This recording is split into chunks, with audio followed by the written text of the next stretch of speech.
যুগের সঙ্গে তাল মিলিয়ে পরিবর্তন হচ্ছে মানুষের রুচিরও। একবিংশ শতাব্দীতে এসে মানুষ পরিবেশ ধ্বংস না করে বরং পরিবেশের সাথে মিলে তৈরি করছে তাদের স্বপ্নের ঠিকানা।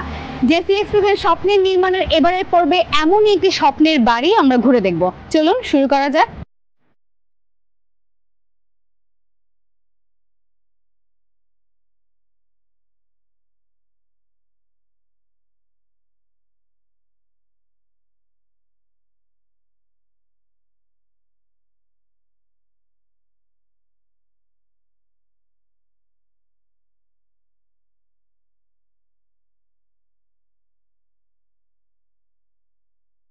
আসসালামু আলাইকুম। ওয়ালাইকুম আসসালাম। আফিসা, কি অবস্থা? কেমন আছেন? আমি ভালো আছি আলহামদুলিল্লাহ। আপনারা কেমন আছেন?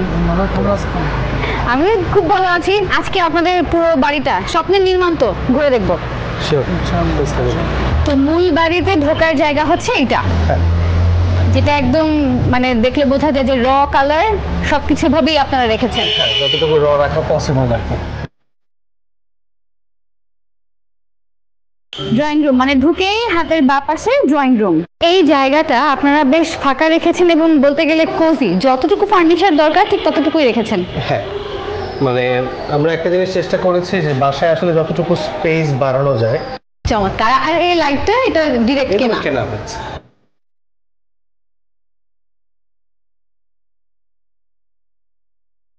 এটার সাথে এই জায়গাটা অ্যাডেড। এই জায়গাটা দেখে মনে হচ্ছে যে একটা শান্তি শান্তি একটা ভাইব। সময় কাটানো হয় এখানে আঙ্কেল? কাটানো হয় বিকেলবেলা যখন আমরা বসে ফ্যামিলি নিয়ে অনেক সময় একসাথেও বসে। মাছও রাখা আছে, মাছ রাখা আছে। মানে এই জায়গাটা হচ্ছে আমাদের, মানে আমার পার্সোনালি পুরো বাসার সবচেয়ে ফেভারিট জায়গাটা হচ্ছে আমার এই জায়গাটা। যখন মানে একটু নিরিবিলি আমি সকালে উঠি, উঠে দেখা যায় এখানে বসে চা খাই, বা বিকেলবেলা এখানে গান বাজনা করি আমরা তল বেঁধে। আর ওটার সাথে অ্যাডিং একটা স্পেস দিয়ে এই সাইডটা হচ্ছে লন পুরোটা। এখানে একটা ফাঁকা স্পেস রাখা হয়েছে, যেটা গ্রিনল্যান্ড লনটার মধ্যে বসে অনেক সময় আমি চা খেতে পারি। সেটাই দেখছি যে এখনো খানিকটা খেলাধুলা করতে পারে এরকম বেশ ফাঁকা জায়গা, এবং এখনো কিন্তু রোদ ছায়ার যে খেলাটা এখনো সেরকম হচ্ছে। জায়গায় জায়গায় সিটিং স্পেস রাখা আছে, মানে বেশ খানিকটা সময় এখানে কাটানো হয়। ডেফিনেটলি। আচ্ছা, এই লনটা নিয়ে কথা হচ্ছিল, যেহেতু আপনারা দুজনেই ডাক্তার, তো ডাক্তাররা তো তাই বলে তাই না, যে হাঁটা স্বাস্থ্যের পক্ষে বা এই যে সবুজ গ্রিনারি স্বাস্থ্যের জন্য খুব বেশি উপকারী। ডেফিনেটলি হাঁটা ভালো, এবং এরকম একটা এনভায়রনমেন্টে হাঁটতে, মানে জাস্ট হাঁটতেও হবে না, মানে এরকম একটা এনভায়রনমেন্টে থাকতে সবচেয়ে ভালো যেটা লাগে সেটা হচ্ছে আমি নিজে মেন্টালি ভালো ফিল করি, মানসিক স্বাস্থ্য হয়ে যায়। চমৎকার। এবার তাহলে এই সাইডটা দেখে ফেলি। যাওয়ার পথেই দেখতে পাচ্ছি আবার ডানে হচ্ছে সুইমিং পুল রেখেছেন। তো বাড়ি রেখেছেন, বেশ খানিকটা লনের জায়গা, সুইমিং পুল। কতখানি জায়গা আসলে বাড়ির জন্য ব্যয় করা হয়েছে? এখানে টোটাল জায়গাটা হচ্ছে আরো 37%, প্রায় 22 কাঠার মতো, অনেক কাছাকাছি। আর মানে বাড়ির জন্য অ্যারাউন্ড 6 কাঠা বা 6.5 কাঠার মতো টোটাল। এখানে একটা বিষয় আমি একটু অ্যাড করতে চাই। এখানে একটা খেজুর গাছ দেখতে পাচ্ছি, এবং সেটা মাঝে সার্কেল করে, মানে খুব আগের নতুন যে বসানো হয়েছে তা না, এর সাথে ডিজাইন করে সুইমিং পুল দেওয়া হয়েছে। আচ্ছা, এটা কি কাঠের? হ্যাঁ, এটা জাহাজের ডেকে যে কাঠ থাকে, ওই জাহাজের ডেক থেকে এগুলো নিয়ে আসা হয়েছে। এই জায়গাটা কোন পারপাসে ইউজ করা হয়? মোস্টলি আমরা চা খাই, আড্ডা মারি এই জায়গাটাতে। ওকে, একটা আড্ডার একটা জায়গা। আর সেই সাথে আমি অ্যাড করতে চাই যে জায়গায় জায়গায় কিন্তু এই যেরকম দেশীয় জিনিসপত্র দিয়ে ল্যাম্প তৈরি করে, ল্যাম্প দিয়ে সাজানো হয়েছে। বাঙালি ঐতিহ্যকে অনেক বেশি রিপ্রেজেন্ট করেছেন আপনারা আপনাদের বাড়িতে। চেষ্টা করেছি। তো আমরা হচ্ছে বলতে গেলে বাড়ির ভেতরে ঢুকে ঘুরে আবার বাড়ির ভেতরে ঢুকলাম আরেকটা সাইড দিয়ে। এখান থেকে আবার এই সাইডটা একদম খোলা দেখা যাচ্ছে। জায়গায় জায়গায় এরকম ফোল্ডিং ডোর দিয়েছেন। হ্যাঁ, এটা যখন চাই আমরা সিকিউরিটির জন্য লাগিয়ে রাখতে পারি, বা যখন আমরা থাকি আমরা পুরোপুরি খুলে দিই, জাস্ট বাতাস আলো সব যাতে ঢুকতে পারে। ওকে, আর এই সাইডটা এক্সটেন্ডেড ভার্সন। এই সাইডটা জাস্ট সিঁড়ির নিচে আমরা একটা স্পেস হিসেবে রেখেছি, ওপেন স্পেস হিসেবে। সো জাস্ট একটা লাইক অ্যাস্থেটিক ব্যাপার, মানে সুন্দর লাগার জন্য। বাট এখানে যে মাটির চুলাগুলো দেখতে পাচ্ছেন, হ্যাঁ, মাটির চুলাগুলো ইউজ করা হয় স্পেশালি শীতের সময়। আমরা বাইরে বসে ওখানে ভাপা পিঠা, চিতই পিঠা এই মাটির চুলাতে আর কি, মানে যে জিনিসগুলো ইউজ করা হয় সেগুলো এই বাড়িতে এত সুন্দর অ্যাস্থেটিক ওয়েতে সাজিয়ে রাখা। মাটির চুলাও যে সাজিয়ে রাখা যেতে পারে সেটা এই বাসাতে এসে আমি দেখতে পেরেছি। আর ওই সাইডটা যদি আমি শেষ করি, এখানে আসলো হচ্ছে ডাইনিং আর একটা ওপেন কিচেন। এটা বেসিক্যালি আমাদের জুস বার হিসেবে আপনি চিন্তা করতে পারেন। ওকে, কিচেনটা তো আছেই সাথে, সো এটা মোটামুটি একটা জুস বারের মতো, but juice bar is like আমরা মাঝে মাঝে এখানে খাওয়া দাওয়া করি। আর এটা তো ডাইনিং দেখতেই পাচ্ছেন আপনারা। ডাইনিং এর যে বিষয়টা, এটা কিন্তু বেশ বড়, একদম সুইমিং পুলের পাশে। আর এক্সট্রা লাইটের তো মনে হয় সন্ধ্যা পর্যন্ত দরকারই হয় না এই ভিউটার কারণে। চমৎকার। এই টেবিলটা দেখে মনে হচ্ছে যে এই টেবিলটা একটা কাঠের। এই টেবিলটা সম্পর্কে জানতে চাই। আচ্ছা, টেবিলটা সম্বন্ধে সবচেয়ে ভালো বলতে পারবে টেবিলটা যে চুজ করেছে বা ডিজাইন করেছে। সো আমার মনে হয় বেস্ট হচ্ছে আমাদের আর্কিটেক্ট যে নাবিলা, আজকে আমাদের সাথে আছে। সো আমি নাবিলাকেই ডেকে নিচ্ছি।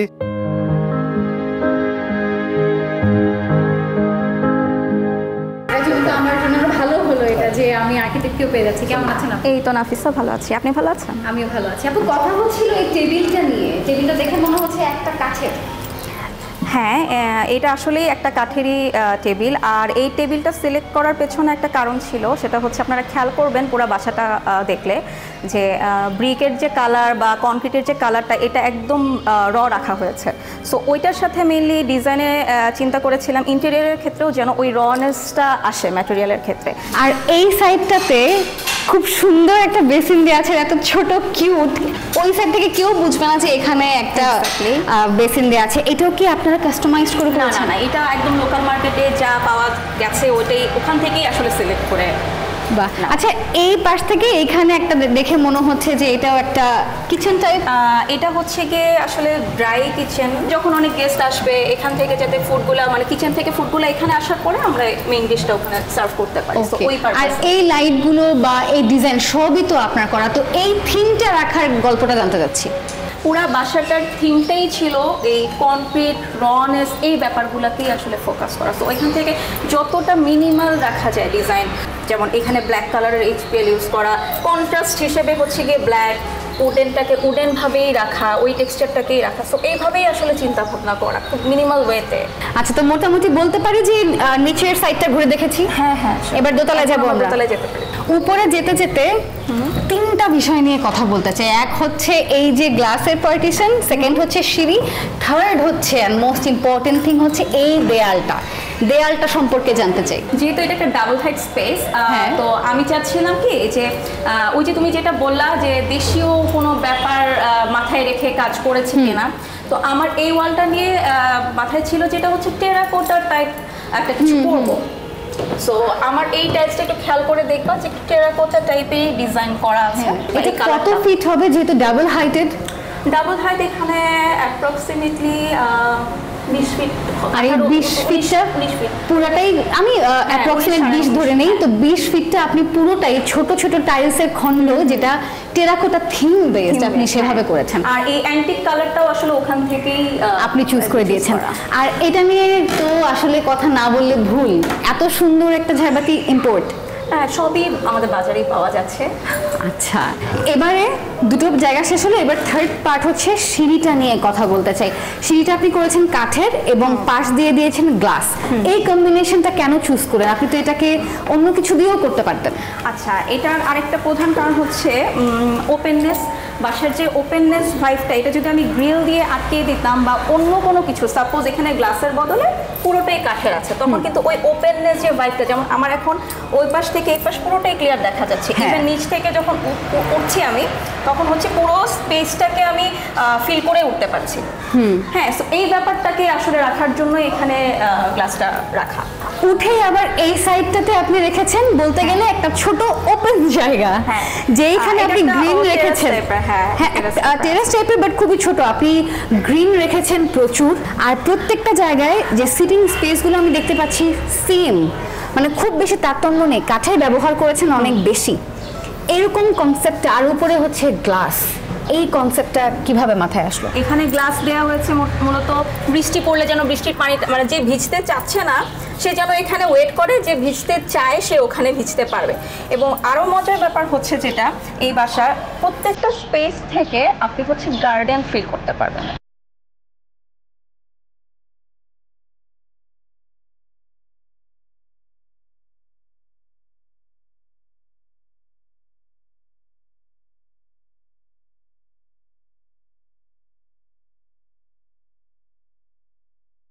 জেসি এক্সপিরিয়েন্স স্বপ্নের নির্মাণের এই পর্যায়ে নিচ্ছে ছোট্ট একটি বিরতি। কোথাও যাবেন না, ফিরছি কিছুক্ষণের মধ্যেই। বিরতির পর সবাইকে আবারও ওয়েলকাম জানাচ্ছি। আপনারা দেখছেন জেসি এক্সপ্রেস স্বপ্ন নির্মাণ।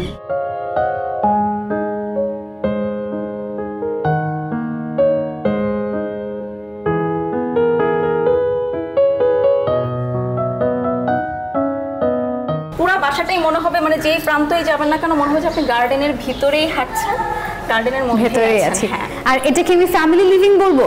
হ্যাঁ এটা একটা ফ্যামিলি লিভিং। বা খুব কোজি একটা ফ্যামিলি লিভিং করেছেন আপনারা এখানে।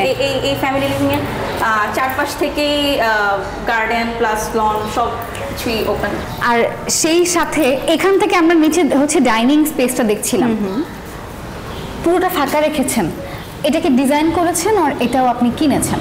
না, এটা হচ্ছে গিয়ে কিনেছি এবং ডিজাইনের ক্ষেত্রেও চিন্তা করছিলাম যে এখানেও হচ্ছে রনেসটা থাকুক। যেমন এই যে মেটালের যে লাইটগুলো এগুলো আসলে মার্কেট ঘুরে তারপরে আসলে নির্বাচন করা। এখন আমরা যাচ্ছি একটা বেডরুম ভিজিটার।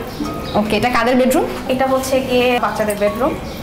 বাট যাওয়ার আগে এই জায়গাটা নিয়ে আমি কথা বলতে চাই। আচ্ছা, এই জায়গাটা হচ্ছে মূলত আমাদের এই নিচের যে এন্ট্রিটা, আমরা যখন কেউ উপরে থাকবো বা বাইরে থেকে কোনো গেস্ট আসছে তাদেরকে বা কে আসছে এটা জানতে চাওয়ার জন্য মানে এই স্পেসটা ওইভাবে আসলে ডিজাইন করা। আর এখানে আসলে এয়ারফ্লোটাও যাতে খুব ইজিলি হয় এই কারণেই আসলে। আর প্রত্যেকটা জায়গাতে যেটা দেখলাম আপনারা ফোল্ডিং গেট বা ফোল্ডিং উইন্ডো, হ্যাঁ বাইফোল্ড ডোরগুলো খুব ইউজ করেছেন। এর কারণটা কি? এটা হচ্ছে কি আরো বেশি ওপেননেসটা দেয় এই কারণে।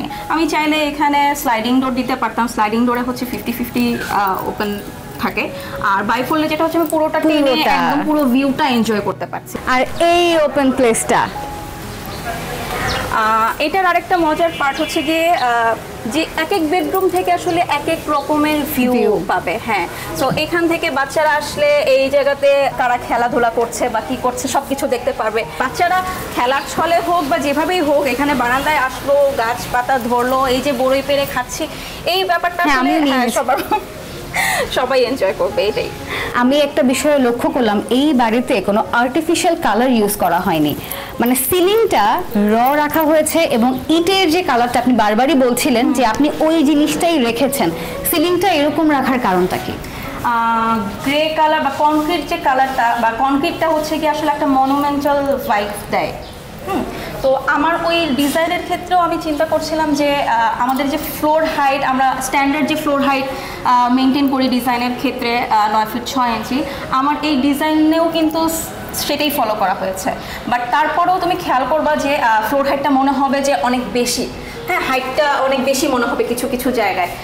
এটার কারণটাই হচ্ছে গিয়ে আসলে এই মনুমেন্টাল যে ভাইবটা দিচ্ছে কনক্রিটটা, এটা থেকেই মানে তোমার মনে হবে। সো ওই যে রনেস নিয়ে ডিজাইন করা শুরু থেকেই চিন্তা ভাবনা করা, ম্যাটেরিয়ালের ক্ষেত্রেও ওইভাবে সিলেক্ট করা। তুমি দেখবা টাইলস, তারপর হচ্ছে সিলিং, তারপর আমাদের যে কনক্রিটের যে কলামগুলো, বিম কলাম সমস্ত কিছু হচ্ছে গিয়ে একটা ভাইবেই রাখা পুরো বাসার একদম নিচ থেকে টপ পর্যন্ত সমস্ত জায়গায়। আর এই পোর্শনটা এখানে আপনি গ্রিল দিতে পারতেন, অন্য কিছু করতে পারতেন, না করে ওপেন রাখার কারণে মানে এই যে সবুজ আকাশের যে নীল শেডটা পড়ছে পানিতে, নীল একটা ভাইব সব কিছু মিলিয়ে পানির ইয়েটা কিন্তু এখানেও চলে আসে, মাঝে মাঝে দেখতে পারবা এখানে চলে আসে। হ্যাঁ, এটার কারণটা হচ্ছে যেহেতু বিল্ডিং এর ওরিয়েন্টেশনটা হচ্ছে পূর্ব দিক থেকে পশ্চিমের দিক। তো আমি যেটা করেছি সব মাস্টার বেডগুলা, যেমন এখানে 2টা মাস্টার বেড, এখানে 2টা মাস্টার বেড, এই 4টা মাস্টার বেডকে একটা ব্রিজের মাধ্যমে কানেক্ট করার চেষ্টা করেছি। এবং এই ব্রিজটাকে আবার আমি দুই পাশে গার্ডেন বা নেচারের সাথে হচ্ছে গিয়ে কিভাবে কানেক্ট করা যায়। লাইক আমি ওই বেডরুম থেকে এই বেডরুমে যখন হেঁটে হেঁটে আসবো তখন হচ্ছে গিয়ে আমার মনেই হবে যে আমি গার্ডেনের ভিতর দিয়েই যাচ্ছি। তো এই কারণে হচ্ছে গিয়ে গ্রিল না দিয়ে হচ্ছে বেসিক্যালি গ্লাস এভাবে রাখা। এবং বৃষ্টির সময় যখন হবে, অনেক বৃষ্টি হবে, তখন আমি চাইলে এটা আটকে দিতে পারতেছি। আবার যখন আমার মনে হবে যে না আমার এখানে হচ্ছে গিয়ে খোলা রাখা দরকার, লাইট দরকার, তখন হচ্ছে আমি খোলা রাখতে পারছি। এবারে আমরা আসলাম আরেকটা মাস্টার বেডে। জি, আবার এটার ডিজাইন ওই রুমের ডিজাইন থেকে ডিফারেন্ট। হ্যাঁ, এইখানে হচ্ছে কি এই রুমটা আসলে আমার বাইরে থেকে দেখলে বুঝতে পারবা যে এই রুমটা পুরো বিল্ডিং থেকে এই রুমটা বের হয়ে আসছে। হ্যাঁ, এটা ডিজাইনের পার্ট হিসেবেই আসছে। সো ভিতরেও চাচ্ছিলাম যে একটু ডিফারেন্ট কিছু হোক। সো এই কারণে হচ্ছে এই জায়গাটা আমি এই বেডরুমের ক্ষেত্রে হচ্ছে গিয়ে ব্রিক রেখেছি। আর উপরে হচ্ছে গিয়ে যেখানে যেটুকু দরকার, যেমন এই পাশ থেকে আমি যখন কার্টেনটা সরিয়ে দিব তখন হচ্ছে গিয়ে আমি পুরো ভিউটা এখানে পাবো।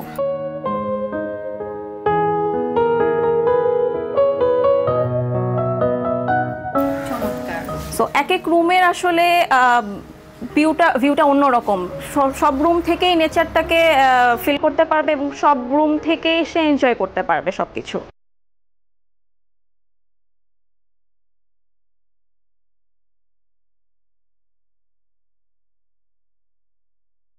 আরেকটা ফ্লোরে আসলাম, এটা 3 তলা। এই ফ্লোরের ডিজাইনটা কি নিচেরটার মতো সেম? না, একদমই সেম না, সেটা তুমি দেখলেই বুঝতে পারবা। এটা হচ্ছে সেই সেম করিডোরটাই, আমরা জাস্ট 3 তলাতে এখান থেকে সেম জিনিসই, এখানে মোটামুটি সেম। কিন্তু এখানে ফাঁকা জায়গাটা একটু বেশি। হ্যাঁ, এখানে ফাঁকা জায়গাটা, হ্যাঁ এখানে একটু বেশি, যেহেতু আমরা 3 তলায় উঠে গেছি। এই আর এটা হচ্ছে কি 3 তলার হচ্ছে ফ্যামিলি লিভিং। হ্যাঁ, এই পাশটাতে হচ্ছে গিয়ে সেম গ্রিন রাখা, যেহেতু তোমাকে বললাম যে প্রত্যেকটা স্পেস থেকে তুমি গ্রিন পাবা, গ্রিন রেখেছেন। আর নিচেরটা এক ধরনের ডিজাইন ছিল, এটা এক ধরনের ডিজাইন। এখানেও বাইরে যাওয়া যায় না? এখানে বাইরে যাওয়া যায় না, এখানে হচ্ছে গিয়ে ডোরটা রাখাই হয়েছে এখানে মেইনটেনেন্সের জন্য, গ্রিন কালার। হ্যাঁ, এখানে এক্সেস নাই। বাহ, একদম তাও পর্যাপ্ত আলো আসছে এবং এই জায়গাটা আরো কালারফুল, মানে অনেকক্ষণ পরে আমি একটা কালারফুল জিনিস দেখলাম, রয়্যাল ব্লু কালারের। আর এই সাইডে কি আছে? এই সেটটাতে আসো, দেখাচ্ছি। তো এই জায়গাটা একটু বলি, এই জায়গাটা এইটুকুই, কিন্তু এত সুন্দরভাবে এই জায়গাটা আপনি ইউটিলাইজ করেছেন। অ্যাম্ফি থিয়েটার টাইপের, মিনি অ্যাম্ফি থিয়েটার বলা যায় আসলে। ফ্যামিলিতে দেখা যায় গান বাজনা করার লোকজন থাকে, সো নিজেরা কোনো প্রোগ্রাম হলো, সেখানে কেউ পার্টিসিপেট করছে বা পারফর্ম করছে, এখানে গেস্টরা বসে সেটা এনজয় করতে পারলো। এখানে দাঁড়ালে মনে হয় তুমি শিপের একটা কর্নারে গলুই তুমি দাঁড়িয়ে আছো, এরকম মনে হবে।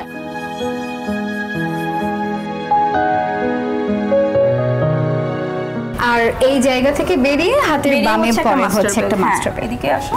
আর এই মাস্টার বেডটার কালারটা আবার নিচেরটা ছিল একটু অ্যাশ অ্যান্ড উডেন, এটাও উডেন বাট ব্ল্যাকিশ। হ্যাঁ, আর ওই দোতলার মতো এই জায়গাটা সেম ভাবেই রেখেছেন, ভাবেই রাখা হয়েছে। সেটাই দেখা যাচ্ছে যে একটা ফ্যামিলি টাইম, মানে এখান থেকে দেখা যাচ্ছে যে সবাই কি পরিমাণ এনজয় করে টাইমটা। সবার সাথে সবার একটা কানেকশনও থাকবে, লাইক এখানে কেউ অ্যাক্টিভিটি করছে বা এখান থেকে এই মানে কি করতেছো বা পড়ে যেও না এরকম কিছু, বা এখানে বৃষ্টিতে ভিজতে চাইলো, কে কোথায় কি করছে আবার এই অ্যাঙ্গেলটা থেকে এই বাড়ির এই সাইডটা দেখতে কিন্তু চমৎকার লাগছে।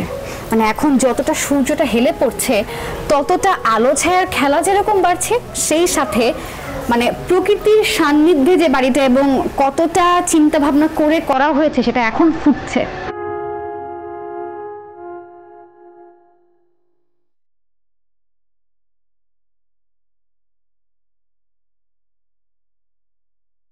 তিনতলার এই সাইডটাতে আমরা দোতলায় যেমন দেখেছি যে দুইটা করে 4টা মাস্টার বেডকে আমি একটা ব্রিজ দিয়ে কানেক্ট করেছিলাম, সেম ভাবে এই পোর্শনটাতে যেটা হয়েছে আমার 2টা মাস্টার বেড 3 তলাতে, আর এখানে হচ্ছে কি একটা ওপেন কিচেন রাখা হয়েছে।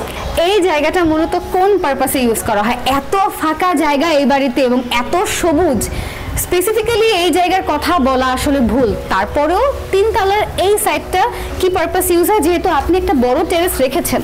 হ্যাঁ, ওখানেও তো আমি চাইলে বৃষ্টিতে ভিজতে পারছি, হ্যাঁ, বাট ওখানে আমি যেটা পাবো না সেটা হচ্ছে সবুজ ঘাস পাবো না। আচ্ছা, এখানে খালি পায়ে হ্যাঁ, খালি পায়ে তুমি উঠতে পারো। বাহ, নিচ থেকে উপর পর্যন্ত আসলে টোটালটাই দেখবে একটা থিমে একই স্পেস বারবার রিপিটেশন হয়েছে, বাট একটু ডিফারেন্ট ওয়েতে, কিন্তু নেচারটাকে তুমি সব দিক থেকে সেম ভাবেই ফিল করতে পারবা।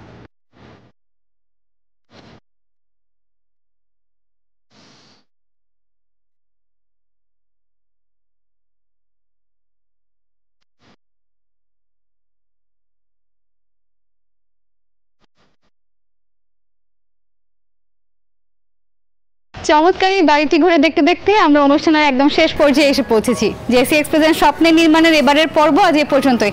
দেখা হবে পরবর্তী সপ্তাহে নতুন কোনো স্বপ্ন নির্মাণের গল্প নিয়ে। সে পর্যন্ত ভালো থাকুন এবং দেখতে থাকুন নিউজ 24।